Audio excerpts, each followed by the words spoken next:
You're just saying hii nimepoteza. Kopogre gimanya koromga jwanga mi weche motende kod thieth. Migawo mar thieth oyango chenro manyien ma jokenya madwaro dhi e thieth e pinje maoko e bwo kuma mar SHA biro bedo kaluwo. Kaluwore kod migawo no, mana kit thieth moyangi e gazet ma pachoka ema biro yudo chudo e bwo okumba mar thieth mar SHA. Kaluwore kod chike manyien go, mana ute thieth moyangi e pinje kendo ema opuodh kod kendo luk mowinjore e pachoka ema bende biro bed ka yiene jotuo mar mondo mi odhiye.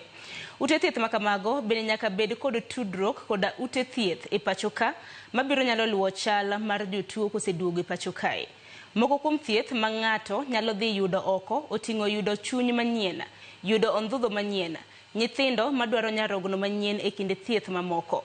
Jatend migawo mar thieth Aden Duale owacho ni ma otim mondo ne ni jokenya oyudo thieth mar reso ngima mok gin ni ginyalo yudo e pachokae.